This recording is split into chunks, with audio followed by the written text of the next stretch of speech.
Hello out there. The time has come to make a new YouTube video.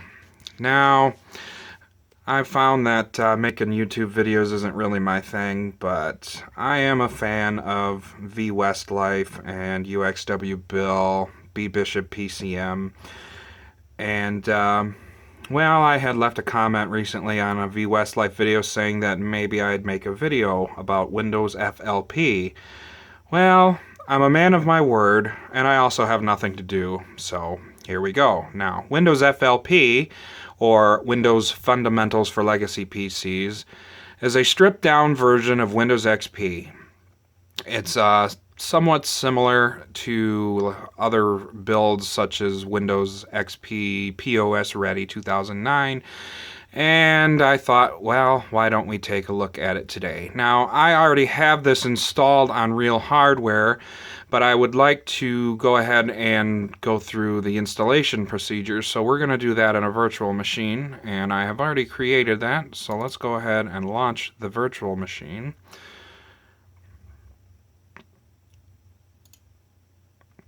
And you'll notice right away that the installation is a bit different than your standard Windows XP.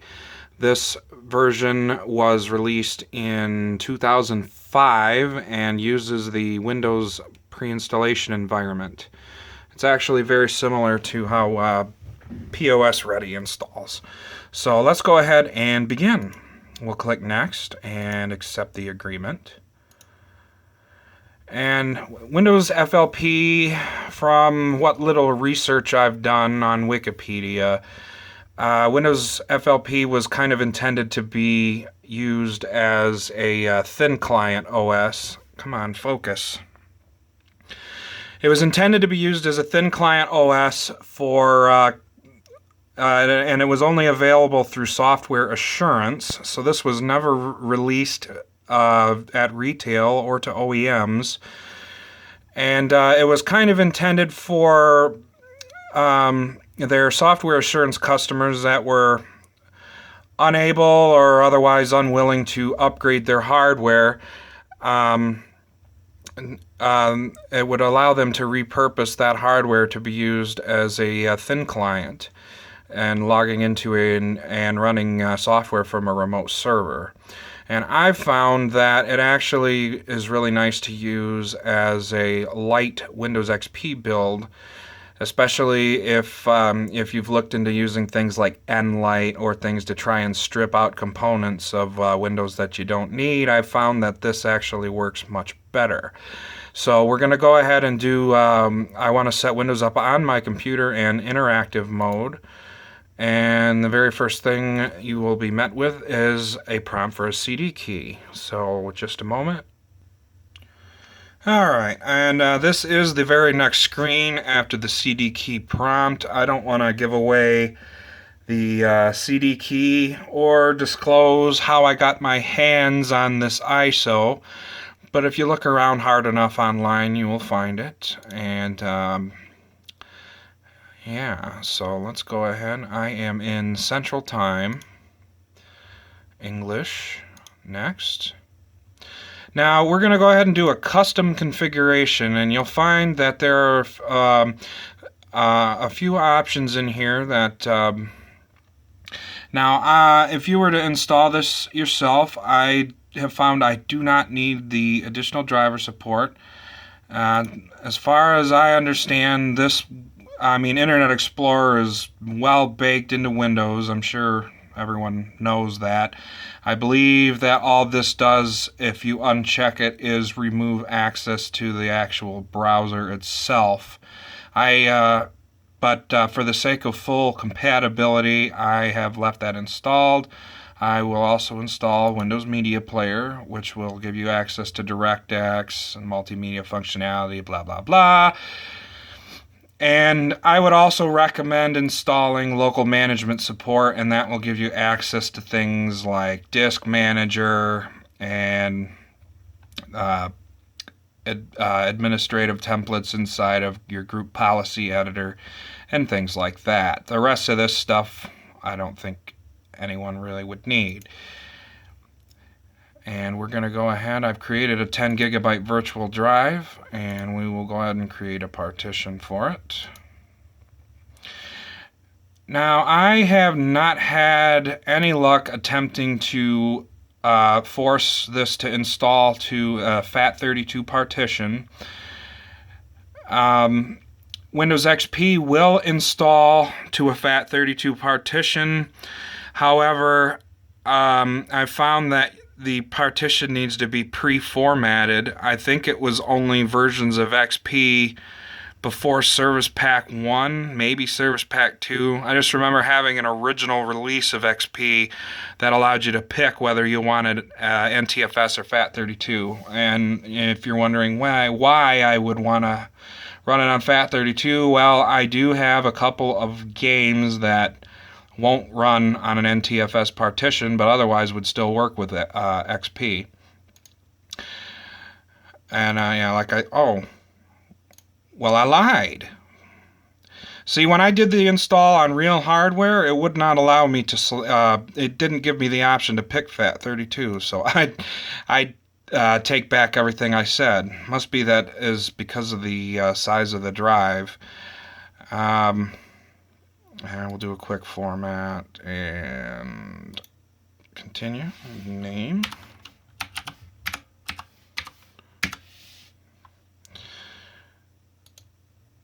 I did actually have no success in attempting to use this version of Windows with in a dual booting environment with Windows 98. I was unable to get that to work. Now this installer is going to force you to enter a relatively strong password for the built-in administrator account. I don't remember if it requires a capital letter or not.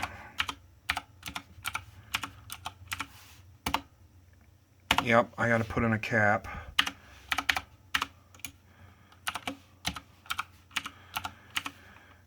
And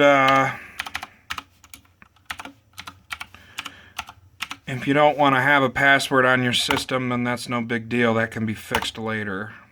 This computer is work group and install. This shouldn't take very long. The host computer is a Athlon FX 8350 and 16 gigabytes of RAM, GeForce 980 Ti.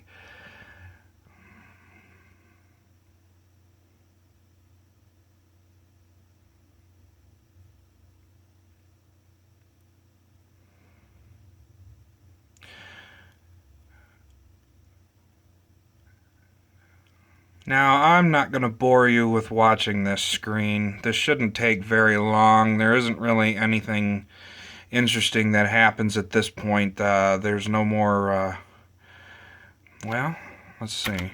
Maybe I won't have to pause.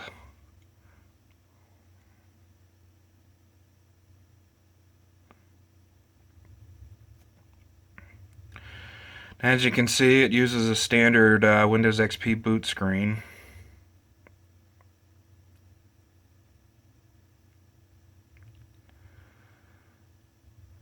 Yeah, this is going much faster than when I installed it on real hardware.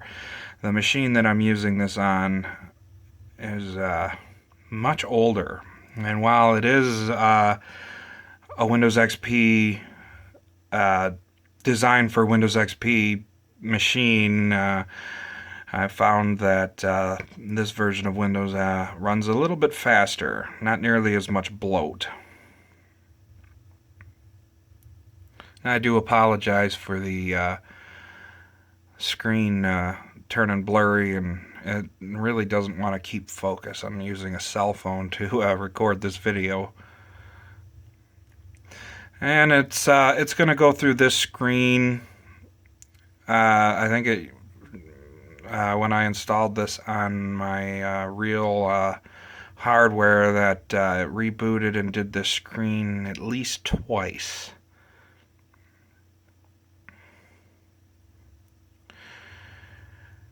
And since we're sitting here waiting, I guess I'll also mention that this version of XP is no longer supported, as you might expect. The only version I'm aware of that is still supported is the POS Ready 2009.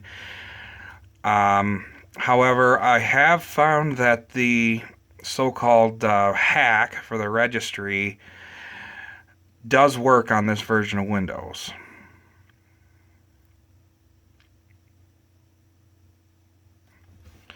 Okay, just for the sake of if this has to reboot again, we're going to go ahead and release that disk image.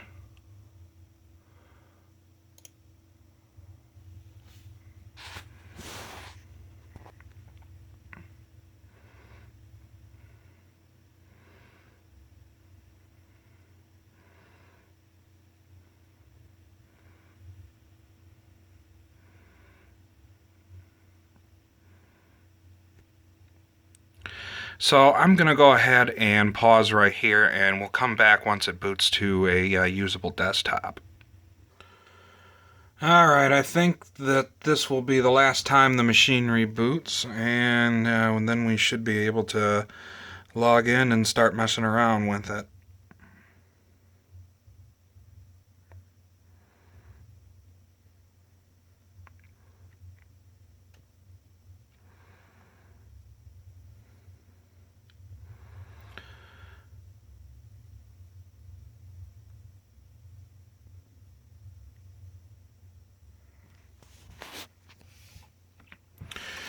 And by default, it requests the Ctrl Alt. Oh, I better use left Control. Ctrl Alt Delete. No. It's been a while since I've ran a virtual machine. I believe that there's a.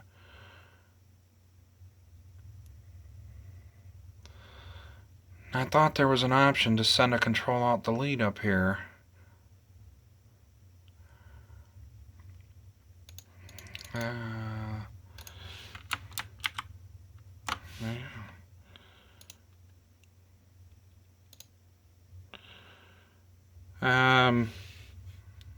Thought it was left control, but Control Alt Delete. These are the things that happen when you're recording video. Well, let me see. Just a minute while my dumb brain tries to figure this out. Okay, so there is an option to do a Ctrl Alt Delete. It's just in a sub menu. So insert that, and now we can go ahead and log on to the system. Now, by default, you only get the built-in administrator account, and that is the account that the password we entered during setup was attached to. So just make sure that you type that in with a capital A.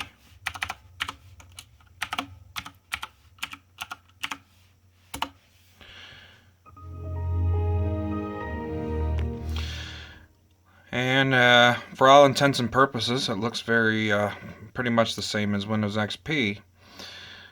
And one of the focus.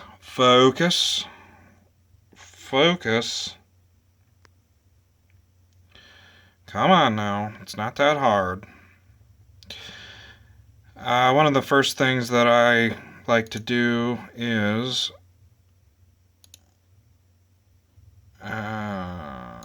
is it here? Yes. I like having access to these icons on my desktop. And we'll go ahead and bump that up to true color.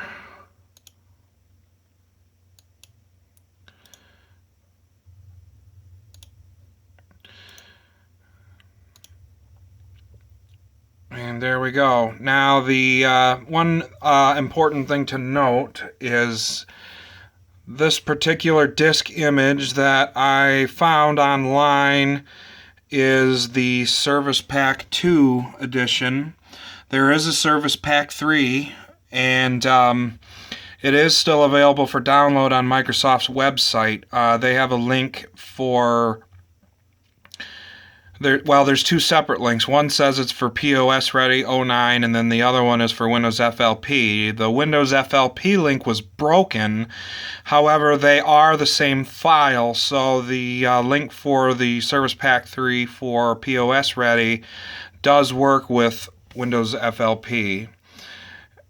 And I have that installed on my physical machine, but I just wanted to demonstrate that, for all intents and purposes, this is Windows XP. Obviously, the watermark is different up here.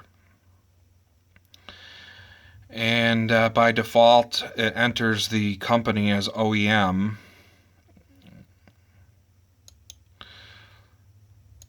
And close that, and let's go over to Manage. For all intents and purposes, this is all Windows XP. There's your disk manager, you have disk defragmenter. This all looks pretty much the same.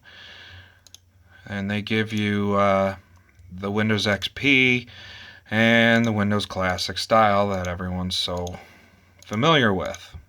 And you get the green and you get the silver. And let's see, let's go into the control panel. I just wanted to show very quickly that you can, in fact, make this behave as a regular, I don't know where that came from. You can make this behave as a, as far as logging in, you can make it behave as a standard home version of XP. And then you can enable the welcome screen, and you can also turn the fast user switching on if you desire. And like I said, by default you only get the built-in administrator account, so one of the first things I would do if you were to install this yourself is I would create a new account that you intend to use with the machine.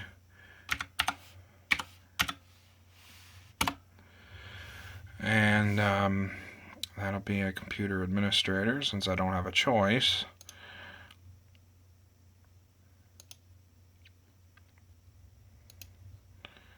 And you'll see if you log off, now we have the welcome screen, which I prefer over the standard login box, but to each their own. And you'll see now that the built-in administrator account has in fact disappeared, which is no big deal to me. And the start menu can be fixed to, by default it, has a lot of things turned off so that it, it's scaled down like this. You can turn it back and re-enable all the shortcuts and everything and configure it to be just like regular XP. You also still have access to the classic start menu. And just for shits and giggles, we'll turn that on. And as you can see, they also changed the watermark here on the start menu. And you'll notice that there's many things missing. All of the bloat, for the most part, has been stripped out. And we just have access to just a few of the basic tools.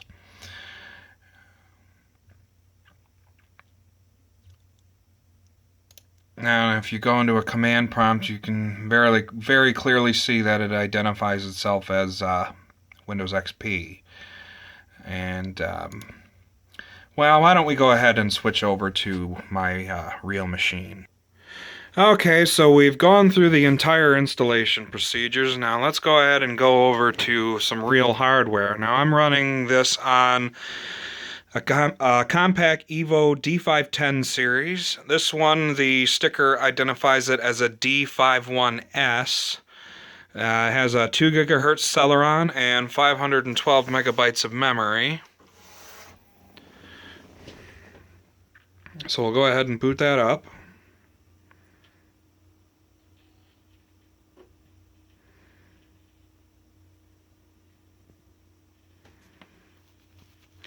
And I kind of got a little sidetracked, but as I was saying earlier, The particular ISO that I had downloaded was Service Pack 2, and there is a Service Pack 3 release that had been released for this version.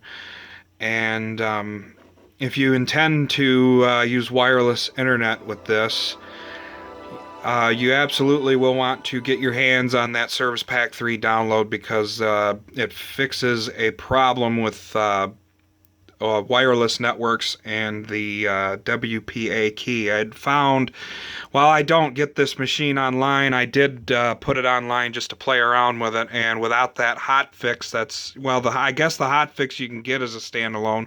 It's also included in Service Pack 3, and it fixed the connectivity problems with wireless internet. Now, like I had said, I didn't want to wipe out the installation I have on here, because I use this computer for old games.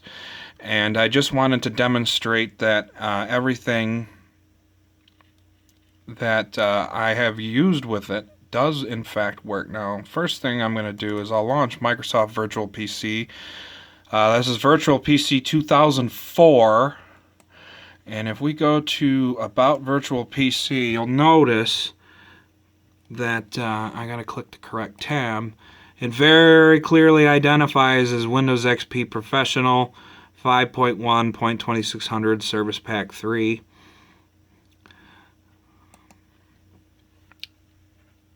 And again, if I run a command prompt window, you can very clearly see that it also identifies as Windows XP there as well. And just to demonstrate that Virtual PC does work, I do have a DOS virtual machine installed, and we'll just go ahead and launch that just for a moment for your viewing pleasure.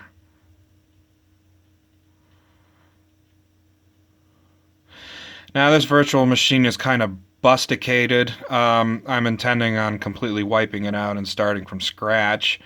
And you might be thinking, well, they never made a DOS 7. Well, technically, no, Microsoft didn't, but that's a story for another video, and I'm not sure that's one that I'm going to make.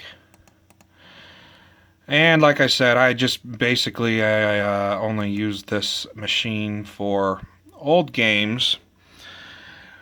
And you might have noticed I am running the Windows embedded color scheme on the machine. And I also have the Media Center style available. Interesting side note about that, the official Luna Media Center style, embedded style, all of that works. All you have to do is copy the files, and I'll show you where. You go to see Windows, Resources, and Themes. All you have to do is, if you have a copy of Media Center Edition, or you've messed around with the POS Ready 09 version and you like the color scheme, all you got to do is go to this folder and copy these files. Well, you don't even really have to copy these 3 files here, just these folders, and make sure that they're put in this directory. Copy them in there, and that's all you have to do, and they'll work right out of the box. No UX theme patching required. And, sorry about the fingers. And I also have Alcohol 120 on here, which is a disk image and burning utility. I just want to demonstrate that this does in fact work. We'll mount a CD image. I have autoplay disabled, but just to show that the disk images do work.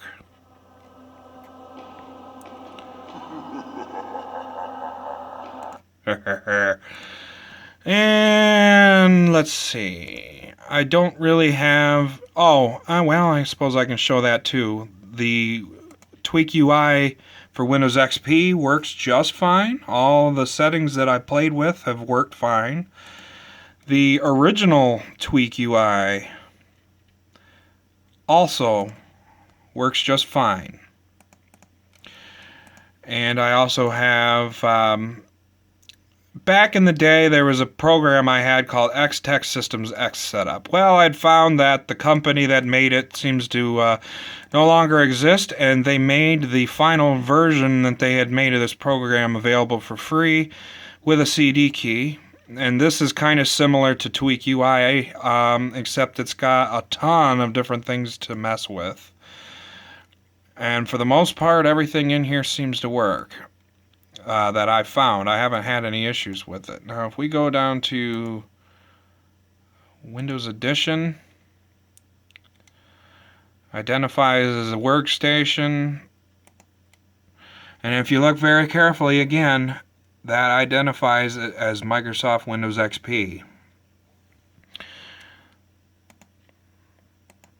And just for the final hurrah, why don't we go ahead and launch a game?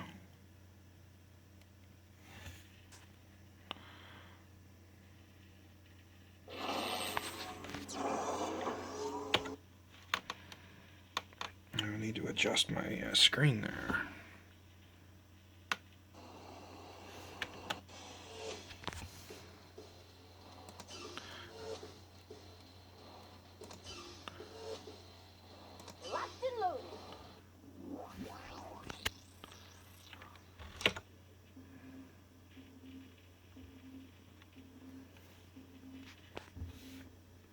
And I'm not intending to do any extensive gameplay. I'm just doing this for a demonstration.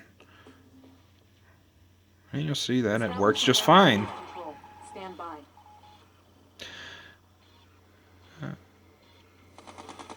Unit lost. Incoming transmission. The time machine is just south of the Golden Gate Bridge. The Golden Gate Bridge entrance was destroyed by the Soviets during the war. Protect the time machine until you can capture enough power plants to bring it online. Be careful, Commander. Yuri's initiates are combing the city. They want those power plants too. Commander, these are Guardian GIs. They're armed with both machine guns and anti-tank rockets. When deployed, they are able to reduce a tank into scrap metal in seconds. Battle control online. Finally. Battle control terminated.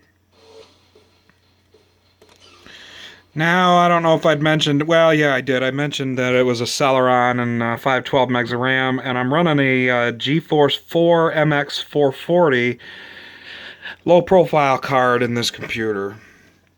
If you'd like to see a extended review of this machine, I would recommend going over to uxwbill's channel and searching for Compact Evo D500 or D510 series machines.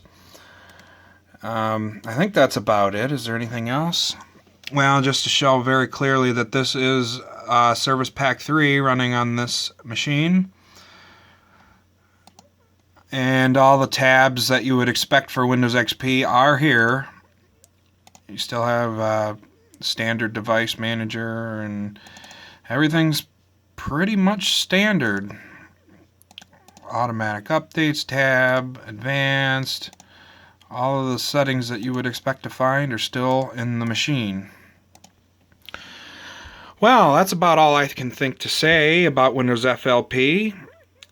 It was just something that I had messed around with, and I ended up liking it on this particular machine rather than regular XP. And while I would probably prefer to stick with Windows 98, well, ideally would have liked to have had a dual boot, but like I had said, I could not get that to work with this version of Windows, but I'm only missing out on a couple of old pieces of software, and I'm not really worried about it because the Command and Conquer box, or, well, it's the first decade that I'm running on here with a patch file, that doesn't work on Windows 9X, and that's really the only thing I'm interested in using on this machine right now. So there you have it. Thank you very much for watching, and we'll catch you next time.